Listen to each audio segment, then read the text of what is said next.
अस्सलाम वालेकुम जी सज्जनों, एक नवी वीडियो लैके हाजिर होया। असी आ मिट्टी लोगों ने ज़मीन वाही आ, मक्की की तैयारी कर रहे हैं। आ देखो मिट्टी की एक अपनी स्मैल आ। इस मिट्टी तो अल्लाह ने पूरी बनी नौ इंसान तखलीक किया। देखो लाल रंग की कैसी जरखेज़ मिट्टी है। ये किसान ने बीज पाना तो फिर तो फसल उगनी है, जी साड़ी खुराक बननी है। हर जी शऊर की जी जान हैगी वो खुराक इतों बन रही है। तो इंसान को अल्लाह ने इस मिट्टी पैदा किया। लिहाजा वो चीज़ां जिहड़ियां मिट्टी चों पैदा होईयां साडी सेहत लई इंतहाई सुपर आ, क्योंकि अल्लाह ने पैदा कीतियां। साडी जिंदगी का जिहड़ा खजाना ना असल वो मिट्टी चों पैदा हुंदा। अगर असीं इस्तेमाल करांगे साडी सेहत बनेगी। मैं पहले तुहानूं वीडियो दित्ती सी एक अनीमिया के मुतलक, और कहा सी कि सौगी नूं इस्तेमाल करो, भे के पानी इस्तेमाल करो तो हैमोग्लोबिन का जिहड़ा लैवल है बहुत बढ़ जाएगा। हुण मैं तुहानूं एक होर चीज़ दस्सण लग्या जिस आयरन का खजाना हो इस मिट्टी चों पैदा होया। अल्लाह ने किया वो साढ़े लिए किया, वो आयरन का खजाना आ।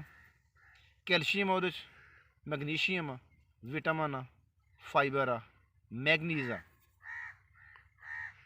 तो खून की कमी लई जिन्हों असीं अनीमिया बीमारी कहने वो इंतहाई सुपर चीज़ है। तो पाकिस्तान वाफर पैदा होंदा, और जिहड़ा पाकिस्तान का पाकिस्तान की पैदावार आ दुनिया चो सब तो सुपर होंदी है। आयरन की कमी नाल चेहरे ते छाइयां पै जांदियां, झुरियां पै जांदियां। फूल बैट इस्तेमाल करते हैं, ये करने की कोई लोड़ नहीं। ये गल तुहानूं दस रहा जिस चीज़ साढ़े अल्लाह ने पैदा की है वो है, मैं तुहानूं दस रहा जी की पाया जाता वो हैगा आलू बुखारा। मल्टी विटामिन की बजाय सिर्फ आलू बुखारा इस्तेमाल करो, और सस्ता फल आ। कैल्शियम की कमी को पूरा करने का बेहतरीन जरिया आलू बुखारा। ब्लड प्रेशर नॉर्मल करता, अगर बढ़िया होवे उन्होंने लो करता, अगर लो होवे उन्होंने नॉर्मल करता। इसका मतलब ये आ कि ना ब्लड प्रेशर बढ़न दिंदा ना लो होने दिंदा। यानी कि ऐसा एक वो यानी कि सिस्टम लग जाता कि ना साढ़ा ब्लड वधदा ना लो होंदा। इसकी वजह यह बनती है कि अल्लाह ने चीज़ पैदा की है, ये साढ़े खून की हरारत को नॉर्मल रखता। ये आलू बुखारे च vitamin A B C D ये अल्लाह का कुदरती जरिया अल्लाह ने पाया। ये सारे विटामिन का तो मिनरल का मैगनीज का। लिहाजा अपने आप को दवाइयां तो तुसीं दूर रखो।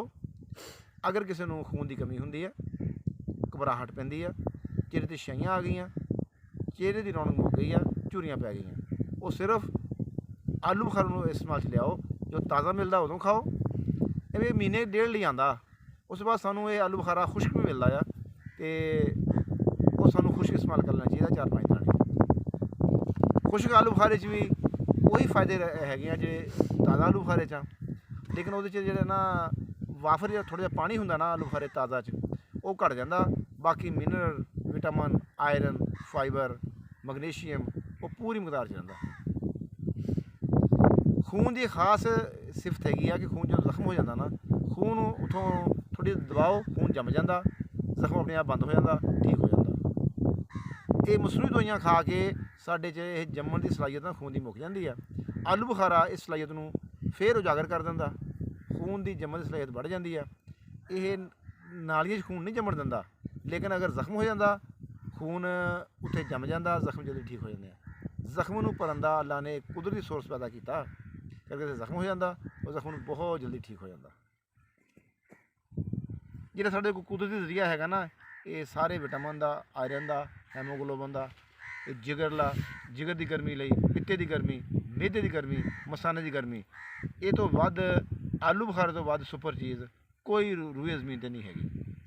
अब बाकी जो डॉक्टर जदीद इलाज करते हैं, बोतलों लाते हैं, वो वक्ती तौर पर होंदा 24 घंटे लिए 36 घंटे लिए। उस तो बाद जो असर मुक जाता बंदे को वह बीमारी फिर उस ही महसूस होती है। लेकिन अगर आलू बुखारा इस्तेमाल कर लेंगे, अपनी इनू खुराक शामिल कर लेंगे, इंशाल्लाह जिस तरह दिन गुजरते जाएंगे बंदी सेहत बेहतर होती जाएगी। कि बीमारी सानू लगती उदों आ जो साढ़े जिसम च कैल्शियम की, मैगनीशियम की, विटामिन की, मिनरल की, आयरन की कमी होंदी है। अल्लाह ने इन्हां सारिया चीज़ों का जी साढ़े जिसम को अशद जरूरत आ ਸਾਡੇ ਜਿਸਮ 'ਚ ਕੁਵਤ ਮੁਦਾਫਤ ਪੈਦਾ ਹੁੰਦੀ ਆ ਇਹਨਾਂ ਚੀਜ਼ਾਂ ਨਾਲ। ਗਰਮੀ ਸਰਦੀ ਤੋਂ ਬਚਾਓ ਲਈ ਸਾਡੇ ਜਿਸਮ ਨੂੰ ਆਪਣੇ ਆਪ ਨੂੰ ਯਾਨੀ ਕਿ ਸਟਰੋਂਗ ਕਰਦਾ, ਮਜ਼ਬੂਤ ਕਰਦਾ, ਇਹ ਅੱਲਾ ਨੇ ਇਹ ਆਲੂ ਬੁਖਾਰੇ ਰੱਖ ਦਿੱਤਾ। ਆਲੂ ਬੁਖਾਰੇ ਦਾ ਜਦੋਂ ਸੀਜ਼ਨ ਆਫ ਹੋ ਜਾਂਦਾ, ਖੁਸ਼ਕ ਆਲੂ ਬੁਖਾਰਾ ਸਾਨੂੰ ਆਮ ਮਿਲਦਾ ਤੇ ਅਸੀਂ ਉਹ ਵੀ ਇਸਤੇਮਾਲ ਕਰ ਸਕਦੇ ਹਾਂ। ਉਹਦੇ ਫਵਾਇਦ ਵੀ ਇੰਨੇ ਆ ਜਿੰਨੇ ਇਹ ਤਾਜ਼ੇ ਆਲੂ ਬੁਖਾਰੇ ਨੇ। ਦਿਲ ਦੀ ਘਬਰਾਹਟ ਆ, ਦਿਲ ਦੀ ਧੜਕਣ ਆ, ਬਾਅਦ ਲੋਕ ਦੇਖਿਆ ਕਿ ਥੋੜ੍ਹੇ ਜਿਹੇ ਚੱਲਦੇ ਆ ਸਾਹ ਚੜ੍ਹ ਜਾਂਦਾ ਉਹਨਾਂ ਨੂੰ, ਇਹਦੇ ਲਈ ਇਹ ਆਲੂ ਬੁਖਾਰਾ ਇੰਤਹਾਈ ਸੁਪਰ ਚੀਜ਼ ਆ। ਖਿਲਾੜੀ ਹਜ਼ਰਾਤ ਜਿਹੜੇ ਐਥਲੀਟ ਆ, ਬਾਕਸਰ ਆ ਜਾਂ ਕ੍ਰਿਕਟ ਖੇਡਦੇ ਆ, ਕਬੱਡੀ ਖੇਡਦੇ ਆ, ਉਹਨਾਂ ਨੂੰ ਸਾਹ ਚੜ੍ਹਦਾ, ਆਲੂ ਬੁਖਾਰੇ ਨੂੰ ਆਪਣੀ ਖੁਰਾਕ ਸ਼ਾਮਿਲ ਕਰ ਲੈਣ। ਇੱਕ ਤਾਂ ਇਹਦੇ ਨਫਸ ਨੂੰ ਕੰਟਰੋਲ ਕਰੇਗਾ, ਇਹ ਸਾਹ ਬਿਲਕੁਲ ਨਹੀਂ ਚੜ੍ਹੇਗਾ, ਵਰਜ਼ਿਸ਼ ਕਰਨ ਦੀ ਸਲਾਹੀਅਤ ਅੱਗੇ ਨਾਲੋਂ ਵੱਧ ਜਾਏਗੀ। ਨਾਰਮਲ ਖੁਰਾਕ ਵੀ ਖਾਣਗੇ, ਵਰਜ਼ਿਸ਼ ਕਰਨ ਦੀ ਸਲਾਹੀਅਤ ਅੱਗੇ ਨਾਲੋਂ ਵੱਧ ਜਾਏਗੀ। ਵਰਜ਼ਿਸ਼ ਕਰਦਿਆਂ ਹੋਇਆਂ ਕੋਈ ਖਿਲਾੜੀ ਥੱਕੇਗਾ ਨਹੀਂ। ਹਰ ਖਿਲਾੜੀ ਨੂੰ ਆਲੂ ਬੁਖਾਰੇ ਨੂੰ ਆਪਣੀ ਖੁਰਾਕ ਸ਼ਾਮਿਲ ਕਰ ਲੈਣਾ ਚਾਹੀਦਾ। ਖਿਲਾੜੀ ਅਨਫਿਟ ਹੋਣ ਦੀ ਵਜ੍ਹਾ ਇਹ ਬਣਦੀ ਆ ਕਿ ਉਹਦੇ 'ਚ ਨਾ ਜਿਹੜੇ ਯਾਨੀ ਕਿ ਅੱਲਾ ਨੇ ਜਿਸਮ ਨੂੰ ਤਾਕਤ ਕਰਨ ਲਈ ਚੀਜ਼ਾਂ ਰੱਖੀਆਂ ਨਾ, ਉਹਦੀ ਕਮੀ ਹੋ ਜਾਂਦੀ ਆ, ਪੱਠੇ ਖਿੱਚ ਜਾਂਦੇ ਆ, ਮਸਲ ਪੁੱਲ ਹੋ ਜਾਂਦੇ ਆ, ਵਰਜ਼ਿਸ਼ ਕਰਨ ਨੂੰ ਦਿਲ ਨਹੀਂ ਕਰਦਾ, ਕਹਿੰਦੇ ਖਿਲਾੜੀ ਅਨਫਿਟ ਹੋ ਗਿਆ। ਉਹ ਅੱਲਾ ਦੀ ਇਹ ਬਣਾਈ ਹੋਈ ਚੀਜ਼ ਜਾਂ ਸਾਡੇ 'ਤੇ ਖਾਸ ਇਨਾਮ ਕੀਤਾ, ਇਹਨੂੰ ਆਪਣੀ ਖੁਰਾਕ ਸ਼ਾਮਿਲ ਕਰਨ। ਇਨਸ਼ਾਅੱਲਾ ਕੋਈ ਖਿਲਾੜੀ ਵੀ ਅਨਫਿਟ ਨਹੀਂ ਹੋਏਗਾ। ਜਿਸਮ ਦਾ ਭਰਪੂਰ ਨਸ਼ੋਨੁਮਾ ਕਰੇਗਾ, ਉਹ ਪਤਾ ਲੱਗੇਗਾ ਕਿ ਜਿਸਮ ਇਹ ਇੱਕ ਖਿਲਾੜੀ ਦਾ ਜਿਸਮ ਹੈ। ਸਾਡੇ ਜਿੰਨੇ ਐਥਲੀਟ ਆ, ਬਾਕਸਰ ਆ, ਰੈਸਲਰ ਆ, ਉਹ ਸਾਰੇ ਅੰਗਰੇਜ਼ ਆ, ਬਾਹਰਲੇ ਮੁਲਕਾਂ ਦੇ। ਵਜ੍ਹਾ ਉਹ ਸਰ ਸਾਡੇ ਵਾਂਗੋਂ 8-10 ਰੋਟੀਆਂ ਨਹੀਂ ਖਾਂਦੇ, ਕਿਲੋ 2 ਕਿਲੋ ਦੁੱਧ ਦਹੀਂ ਨਹੀਂ ਪੀਂਦੇ। ਉਹ ਚੀਜ਼ ਉਹੀ ਇਸਤੇਮਾਲ ਕਰਦੇ ਆ ਕਿ ਉਹ ਥੋੜ੍ਹੀ ਤਰੱਕੀ ਕਰਕੇ ਇਸ ਚੀਜ਼ 'ਤੇ ਪਹੁੰਚ ਗਏ ਆ। ਉਹਨੂੰ ਪਤਾ ਵੀ ਕਿ ਐਥਲੀਟ ਆ, ਇਹਦੇ ਥਾਈ ਕਿਸ ਤਰ੍ਹਾਂ ਬਣਨੀ ਆ, ਇਹਦੀ ਪਿੰਨੀਆਂ ਮਜ਼ਬੂਤ ਕਿਸ ਤਰ੍ਹਾਂ ਹੋਣੀਆਂ, ਇਹਦੀ ਸਪੀਡ ਕਿਸ ਤਰ੍ਹਾਂ ਵਧਣੀ ਆ। ਉਹ ਮੁਤਲਕਾ ਯਾਨੀ ਕਿ ਕੈਲਸ਼ੀਅਮ, ਫਾਈਬਰ, ਮੈਗਨੀਜ਼, ਉਹਦੇ ਜਿਹੜੀ ਮਾਦਨੀਆਂ ਇਸਤੇਮਾਲ ਚਾਹੀਦੀਆਂ ਹੁੰਦੀਆਂ, ਕਾਪਰ ਆ, ਉਹ ਉਸ ਹਿਸਾਬ ਨਾਲ ਖੁਰਾਕ ਖਾ ਲੈਂਦੇ ਆ। ਹਲਕੀ ਫੁਲਕੀ, ਜਿਸਮ ਵੀ ਸਮਾਰਟ ਆ ਔਰ ਚੁਸਤ ਆ। ਜਿੰਨੇ ਵੀ ਹਬਸ਼ੀ ਲੋਕ ਆ, ਇਹਨਾਂ ਦੀ ਹਿਸਟਰੀ ਪੜ੍ਹ ਕੇ ਦੇਖ ਲਓ, ਇਹ ਸਾਰੇ ਕੁਦਰਤੀ ਬਣਾਈ ਹੋਈ ਚੀਜ਼ਾਂ ਨੂੰ ਇਸਤੇਮਾਲ ਕਰਦੇ ਆ। ਫਲ ਖਾਂਦੇ ਆ, ਦੁੱਧ ਪੀਂਦੇ ਆ, ਦੁੱਧ ਤਾਜ਼ਾ ਪੀਂਦੇ ਆ, ਔਰ ਪੀਂਦੇ ਆ ਗਾਏ ਦਾ ਅਤੇ ਬੱਕਰੀ ਦਾ। ਭੈਂਸ ਦਾ ਦੁੱਧ ਕੋਈ ਖਿਲਾੜੀ ਨਹੀਂ, ਬਿਲਕੁਲ ਨਹੀਂ ਪੀਂਦਾ। ਅਗਰ ਪੀਂਦੇ ਆ ਨਾ, ਉਹ ਡੱਲ ਹੋ ਜਾਂਦੇ ਆ। ਲਿਹਾਜ਼ਾ ਜਿਹੜੀ ਮੈਂ ਤੁਹਾਨੂੰ ਅੱਜ ਇਹ ਵੀਡੀਓ ਦਿੱਤੀ ਆ ਆਲੂ ਬੁਖਾਰੇ ਮੁਤਲਕ, ਇਹਦੇ ਮੁਤਲਕ ਤੁਸੀਂ ਇਹਨੂੰ ਇਸਤੇਮਾਲ ਲਿਆਓ। ਅਗਰ ਕੋਈ ਮਜ਼ੀਦ ਪਤਾ ਕਰਨਾ ਹੋਵੇ, ਮੇਰਾ ਨੰਬਰ ਥੱਲੇ ਚੱਲਦਾ, ਤੁਸੀਂ ਮੇਰੇ ਨਾਲ ਮਸ਼ਵਰਾ ਵੀ ਕਰ ਸਕਦੇ ਆ। ਆਲੂ ਬੁਖਾਰੇ ਨੂੰ ਆਪਣੀ ਖੁਰਾਕ ਦਾ ਹਿੱਸਾ ਬਣਾ ਲਓ। ਇਨਸ਼ਾਅੱਲਾ ਤੁਸੀਂ ਖੁਦ ਦੇਖੋਗੇ ਕਿ ਜਿਹੜੇ ਅਸੀਂ ਪਹਿਲੇ ਦਵਾਈਆਂ ਖਾਂਦੇ ਸੀ ਤਾਕਤ ਬਣਾਉਣ ਦੀਆਂ, ਜਾਂ ਚਿਹਰੇ ਦੀ ਰੰਗਤ ਲਈ, ਜਾਂ ਆਪਣੇ ਮਸਲ ਬਣਾਉਣ ਦੀਆਂ, ਉਹ ਸਭ ਤੁਸੀਂ ਬਿਲਕੁਲ ਛੱਡ ਦੋਗੇ। ਔਰ ਆਲੂ ਬੁਖਾਰੇ ਦੀ ਵਜ੍ਹਾ ਨਾਲ ਤੁਹਾਨੂੰ ਹਰ ਚੀਜ਼ ਹਜ਼ਮ ਹੋਏਗੀ। ਮਿਹਦਾ ਵਰਕ ਸਹੀ ਕਰੇਗਾ, ਜਿਗਰ ਵਰਕ ਸਹੀ ਕਰੇਗਾ, ਮਸਾਨਾ ਵਰਕ ਸਹੀ ਕਰੇਗਾ। ਅਤੇ ਮੈਂ ਉਮੀਦ ਕਰਦਾ ਕਿ ਤੁਸੀਂ ਜਿਹੜੇ ਕੁਦਰਤ ਨੇ ਸਾਡੇ 'ਤੇ ਇਨਾਮ ਕੀਤੇ ਆ, ਇਹ ਫਲਾਂ ਦੀ ਸ਼ਕਲ 'ਚ, ਇਹ ਤੋਂ ਤੁਸੀਂ ਪੂਰਾ ਫਾਇਦਾ ਲਵੋਗੇ। ਅਤੇ ਉਹ ਨਾਲ ਦੇ ਨਾਲ ਆਪਣੇ ਦੋਸਤਾਂ ਨੂੰ ਵੀ, ਜਿਹੜੇ ਥੋੜ੍ਹੇ ਨਜ਼ਰ 'ਚ ਹੈਗੇ ਆ ਦੋਸਤ, ਜਿਹਨੂੰ ਅਨੀਮੀਆ ਦੀ ਸ਼ਿਕਾਇਤ ਆ ਜਾਂ ਖੂਨ ਘੱਟ ਬਣ ਰਿਹਾ, ਬੱਚੇ ਨਸ਼ੇ ਨਹੀਂ ਹੋ ਰਹੀ, ਉਹਨਾਂ ਵੀ ਤੁਸੀਂ ਇਹਨੂੰ ਸ਼ੇਅਰ ਕਰੋ ਅਤੇ ਇਹ ਸਦਕਾ ਜਾਰੀਆ ਸਮਝ ਕੇ ਸ਼ੇਅਰ ਕਰਿਓ। ਇਹ ਅੱਲਾ ਤੁਹਾਡਾ ਹਾਮੀ ਨਾਸਰ। ਅਤੇ ਅਗਲੀ ਵੀਡੀਓ ਤੱਕ ਮੈਨੂੰ ਇਜਾਜ਼ਤ ਦਿਓ। ਅੱਗੇ ਮੈਂ ਇਨਸ਼ਾਅੱਲਾ ਤੁਹਾਨੂੰ ਇੱਕ ਹੋਰ ਨਵੀਂ ਵੀਡੀਓ ਦਿਆਂਗਾ, ਜਿਹੜਾ ਸਾਡੇ ਨਾ ਪੂਰੇ ਜਿਸਮਾਨੀ ਨਿਜ਼ਾਮ ਹੈ ਨਾ, ਉਹਨੂੰ ਬਿਹਤਰ ਕਰੇਗੀ। ਅਗਰ ਮਰੀਜ਼ ਹੈਗੇ ਆ, ਉਹਨਾਂ ਦੀ ਯਾਨੀ ਕਿ ਮਰਜ਼ ਤੋਂ ਬਾਅਦ ਨਕਾਹਤ ਖਤਮ ਕਰੇਗੀ।